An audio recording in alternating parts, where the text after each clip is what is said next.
इनके जन घोषणा पत्र की बात, जो वादे थे वो अधूरे थे। और तीसरा बड़ा मुद्दा था कि छत्तीसगढ़ का विकास 5 साल से ठहर गया था, विकास के सारे काम बंद पड़े थे। इन तीन मुद्दों को लेकर, और खासतौर से भ्रष्टाचार एक बड़ा मुद्दा छत्तीसगढ़ में रहा, और इनके इस मुद्दे को लेकर बीजेपी ने आंदोलन चलाया। और मुझे लगता है जनता के मन में भूपेश के प्रति, उसके प्रति जबरदस्त आक्रोश था, और ये आक्रोश इस चुनाव में प्रकट हुआ है। 54 सीट जीतकर भारतीय जनता पार्टी जीती है, और निश्चित रूप से एक नया अवसर बीजेपी को मिला है। एक तीनों ही राज्य, क्योंकि मध्य प्रदेश, छत्तीसगढ़, राजस्थान, छत्तीसगढ़ के बारे में तो किसी ने सोचे नहीं था। पूरा एक तमाम राजनीतिक पंडित या कहें कि बहुत सारे एग्जिट पोल भी ये बता रहे थे कि छत्तीसगढ़ में सरकार जो है वो कांग्रेस की बन रही है। लेकिन आपने पिछली बार की तरह 2003 में भी आपने कहा था कि तमाम एंकरों को मैंने पहली बार देखा है ग्राउंड पर दौड़ते हुए, जो कि किस तरीके से बीजेपी वापस आई। आपने कहा था कि अभी इंतजार कीजिए, हम 55 के आंकड़े पर पहुंचेंगे, और आपकी बात सही भी साबित हुई। इसमें तड़का किसका लगा? ये कहा जा रहा है कि देश के प्रधानमंत्री नरेंद्र मोदी की गारंटी का भी, जो व्यक्तिगत गारंटी दी, उसका भी असर है। तो क्या वाकई ऐसा है?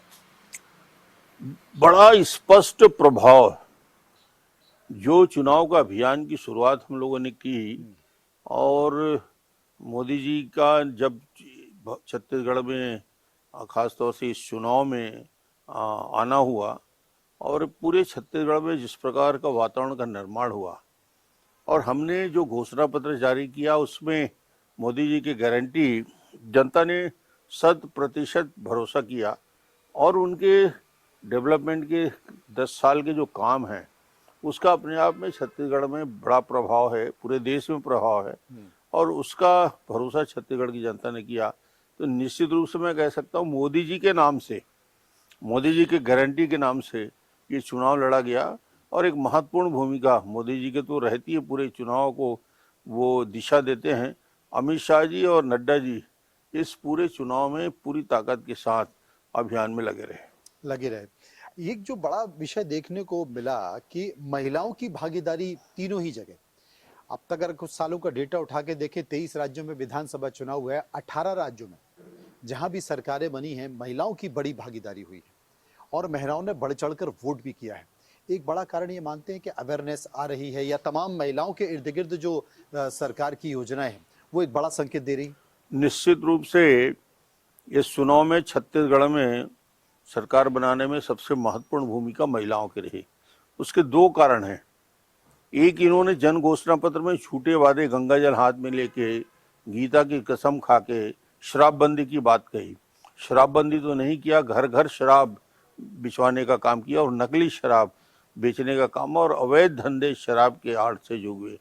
पहला विषय ये था। दूसरा, भारतीय जनता पार्टी की महतारी वंदन योजना का एक असर रहा। गैस सिलेंडर का एक मामला रहा, 500 रुपया में देने की बात हुई। तो महिलाओं को इस बात का एहसास हुआ कि ये सरकार आएगी तो ready to eat self help group को वापस देने की बात हुई। कि बहुत सारी योजनाएं थी जिनके बारे में हमने कहा भी और उसका क्रियान्वयन भी शुरू कर रहे, तो उसका असर देखने को मिला, पूरा असर देखने को मिला, और चुनाव में वो वोटों में परिवर्तित हुआ। क्या ये माना जाए, क्योंकि जिस शराबबंदी की बात कांग्रेस करती थी, कर नहीं पाई, क्या बीजेपी इस दिशा में सोच सकती है कि शराबबंदी होनी चाहिए? हमने पहले भी कहा था, और आज भी मैं कहता हूं कि हमारी सरकार बन गई है, मुख्यमंत्री जी और कैबिनेट का भी गठन हो जाएगा। 15 साल में हमने प्रयोग किया, और वो प्रयोग छत्तीसगढ़ में सफल रहा। हमने कहा था कि क्रमिक शराबबंदी की ओर जाएंगे, और जिस प्रकार गली गली में, सड़क सड़क में, चौराहे चौराहे में शराब बिक रहा है, महिलाओं का और बच्चों का जीना दुभर हो रहा है, हमने कहा था 500 की आबादी, 1000 की आबादी, 1500, 2000 की आबादी में शराब बेचना बंद कर देंगे। तो अधिकांश गांव इसमें कवर हो जाते हैं। उस योजना का बहुत अच्छा प्रभाव पड़ा था, और जनता उसमें खुश भी थी। मुझे लगता है कि कुछ न कुछ जो हमने वादा किया था, इस चुनाव में हमने शराबबंदी की बात तो नहीं की, मगर इस दिशा में नई सरकार आ रही है, उसको विचार करेगी। एक बड़ा परिवर्तन देखने में आया है, क्योंकि तीनों राज्यों के विधानसभा चुनाव थे। इन तीनों राज्यों में वसुंधरा राजे राजस्थान में चेहरा, छत्तीसगढ़ में आप चेहरा, मध्य प्रदेश में शिवराज चेहरा, राजस्थान में और छत्तीसगढ़ में तो सरकार नहीं थी, समझ में आता है। मध्य प्रदेश में तो 19 साल से शिवराज सिंह चौहान चेहरे के तौर पर थे, बावजूद उनके हटा दिए हैं। अब वो कभी आंसू बहा रहे हैं, कभी कह रहे हैं कि दिल्ली नहीं जाऊंगा, मर जाऊंगा। तो ये जो पीढ़ी परिवर्तन है या पुराने लोगों को पीछे करके नए लोगों को आगे लाने की कहानी है, क्या ये सहज है और बहुत सहजता के साथ इसे स्वीकार कर रही है पुरानी पीढ़ी? देखिए, दायित्व तो बदलता रहता है। मैंने कई बार देखा, मुझे पार्लियामेंट का इलेक्शन लड़ा, मैं दिल्ली में माननीय अटल बिहारी वाजपेयी जी की सरकार में मंत्री बना। 4.5 साल के बाद मुझे कहा गया कि वापस छत्तीसगढ़ जाना, इस्तीफा देना है। इस्तीफा दिया, प्रदेश अध्यक्ष की भूमिका में आया, फिर मुख्यमंत्री की भूमिका में रहा और आज राष्ट्रीय उपाध्यक्ष की भूमिका में अपना काम कर रहा हूँ। तो मुझे लगता है कि संगठन जब जैसा उपयोग हम लोग करना चाहता है, हम लोग को उसी दिशा में चलना चाहिए। 15 साल या 18 साल हम लोग मुख्यमंत्री रह गए तो पर्याप्त रहता है, और आगे आने वाले समय में मेरा तो स्पष्ट मत है, जो दायित्व संगठन देगा, जो अवसर देगा, तो उसके लिए हम लोगों को तैयार रहना चाहिए। आज एक नई भूमिका में मुझे जवाबदारी दी गई है, छत्तीसगढ़ विधानसभा में स्पीकर की भूमिका। जी। मैंने कहा कि बिल्कुल, यदि केंद्रीय नेतृत्व चाहता है तो वो काम करूंगा मैं, और छत्तीसगढ़ की जनता की सेवा करूंगा। पहले आप उधर थे, अब आप उधर हैं। बहुत सारे नए विधायक भी चुनकर आएंगे, ये भी जानकारी है कि मंत्रिमंडल भी एक तरह से नया होगा।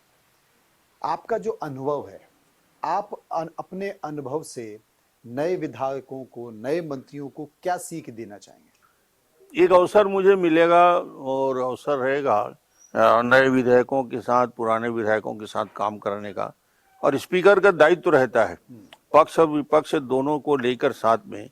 और हम शुरुआत में ही विधायकों को, जो पहली बार जीत के आए हैं, जो दूसरी बार जीत के आए हैं, एक लंबा प्रबोधन का कार्यक्रम भी रखते हैं, और प्रबोधन में उनके बीच जाके विशेषज्ञों के साथ बात कराते हैं, ताकि नियम, प्रक्रिया और कानून की जानकारी उनको हो, और इसमें लगातार हम लोग सक्रिय रहेंगे।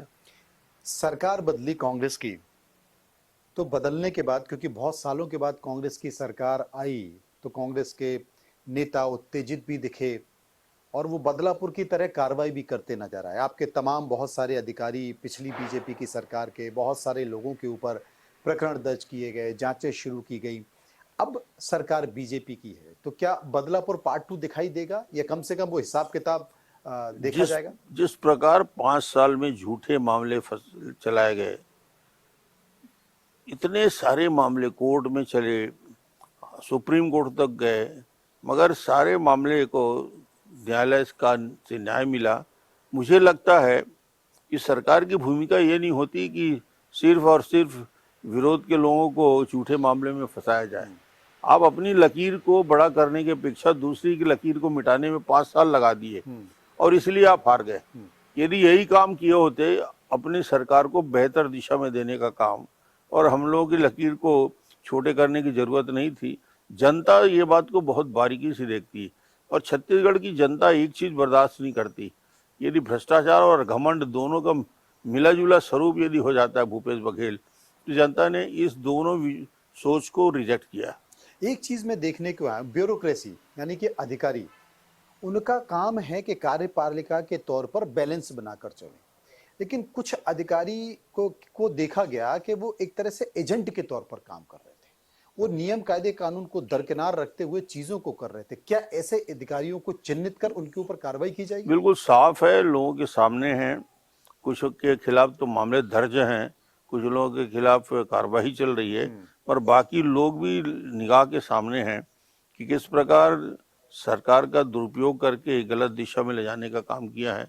तो ऐसे अधिकारियों को चिन्हित करके निश्चित रूप से जहाँ जहाँ जरूरत होगी उनकी जवाबदारी भी तय होगी।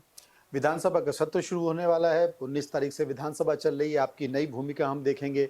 क्या आने वाले समय में हम रमन सिंह जी को विधानसभा अध्यक्ष के तौर पर या स्पीकर के अलावा भी किसी और भूमिका में देख सकते हैं, दिल्ली में देख सकते हैं? ये भूमिका अभी तो नई जवाबदारी मिली है, केंद्र ने और केंद्रीय नेतृत्व ने दिया है। मैं हमेशा कहता हूँ कि मुझे जो दायित्व दिया जाएगा, जो काम दिया जाएगा, उसके लिए मैं सहस्त्र तैयार रहता हूँ और सब काम को चुनौती के रूप में लेता हूँ। और कोई काम छोटा या बड़ा नहीं होता, जो भी दायित्व मिलता है अपने आप उसको हमको पूरा करना है। हमने देखा राजस्थान में विधायकों की बाड़ेबंदी हुई, वसुंधरा जी के तेवर भी तल्ख हुए, शिवराज सिंह चौहान की भी तमाम सारी तस्वीरें और वीडियो दिखाई दे रहे हैं जिसमें वो रोते बिलखते दिखाई दे रहे हैं और एक संकेत देते दिखाई दे रहे हैं कि साहब मुझे जो हटाया वो गलत उठाया। लेकिन रमन सिंह जी के बारे में हमने कभी ऐसा नहीं देखा। पार्टी ने जो कहा वो स्वीकार्य हो गया। ये आखिर क्यों? क्योंकि आपको नहीं लगता कि साहब चेहरा तो मेरा भी था, सरकार मेरे चेहरे पर बनी, 5 साल संघर्ष मैंने किया, दूसरा कोई बड़ा चेहरा तो नहीं था। आपको नहीं लगता कि पार्टी को इस विषय नहीं, मैं इस मान्यता का हूँ कि हमको ये सोचना ही नहीं चाहिए। जो आ, आज मैं ये बात को लौट के देखता हूँ, 15 साल मुख्यमंत्री, केंद्र में मंत्री, राष्ट्रीय उपाध्यक्ष का दायित्व, प्रदेश अध्यक्ष का दायित्व, इतने सारे दायित्व और इस काम को करने का अवसर दिया गया। तो पार्टी को मैं धन्यवाद देता हूँ कि इतना अवसर डॉक्टर रमन को लगातार मिलता रहा है। इसलिए आने वाले समय में मेरी क्या भूमिका होगी, मैंने हमेशा संगठन के ऊपर छोड़ के रखा है। जी। केंद्रीय नेतृत्व जो मेरा उपयोग करना चाहे, वो चाहे नीचे से छोटे काम से लेकर या अन्य कोई दायित्व देना चाहे, तो मैं हमेशा तैयार रहता हूँ। नई चुनौती मिली है विधानसभा अध्यक्ष, इसका भी बेहतर निर्वहन करूंगा। यही आपकी खूबी है। एक अंतिम सवाल पूछना चाहता हूं कि देश में सनातन को लेकर एक बहस छिड़ी हुई है। राम मंदिर का निर्माण हो रहा है, बहुत जल्द वो शिलान्यास के तौर पर वो देश के लिए राम मंदिर दिखाई देंगे। काशी का उन्नयन हुआ, तमाम धार्मिक स्थलों का उन्नयन हुआ, आपने भी अपनी सरकार में उस तरह के संकेत दिए। लेकिन सनातन को लेकर, धर्म को लेकर जो टिप्पणियां आ रही हैं, खासकर दक्षिण से ज़्यादा आ रही हैं, डेंगू मच्छर मलेरिया भी कहा जा रहा है, ये बहस जो उत्तर और दक्षिण की जो बहस है, इस बहस को आप कैसे देख रहे हैं? ये जिस प्रकार मतलब की ये भी कह दिया गया है कि जो काऊ बेल्ट है, हिंदी भाषी राज्य हैं, ये कह दिया गया है कि ये तो गौमूत्र वालों का प्रदेश है। देश को इस प्रकार विभाजित करने की मानसिकता और राजनीतिक कारणों से विभाजित करना, ये देश हित में कभी नहीं रहा है। और ये काम जिस प्रकार की राजनीतिक दल कर रही हैं, लोगों ने उनको किनारे कर दिया। आज हिंदुस्तान में भारतीय जनता पार्टी जिस सनातन की बात करती है, जिस प्राचीन परंपरा की बात करती है, जिस संस्कृति की बात करती है, जिस कल्चर से हम जुड़े हुए हैं, उसको आगे बढ़ाने का काम एक राजनीतिक दल के रूप में भारतीय जनता पार्टी कर रही है। और ये एक जन जागरण, एक लोग के मन में एक कल्पना थी कि 500 साल बाद अयोध्या में यदि राम जन्मभूमि में रामलला विराजते हैं, तो अपने आप में देश का एक परिवर्तन और टर्निंग पॉइंट है। करोड़ों लोगों को इससे उत्साहित होने का अवसर मिला, लोग प्रसन्न हैं। तो मुझे लगता है कि भारतीय जनता पार्टी उस पुरातन गौरव को भी स्थापित करने का काम कर रही है और आधुनिक विकास के सारी सीढ़ियों को चढ़ने का काम नरेंद्र मोदी जी कर रहे हैं। दुनिया के सबसे लोकप्रिय नेता के रूप में, विकास की नई मंजिलें तय करने वाले नेता के रूप में मोदी जी ने देश के सामने अपने आप को स्थापित किया है और बीजेपी उसी दिशा में चल रही है। रमन सिंह जी, आपने हमसे बात की, आपको ढेर सारी शुभकामनाएं और आने वाले भविष्य के लिए भी ढेर सारी बधाइयां। बहुत बहुत शुक्रिया। धन्यवाद।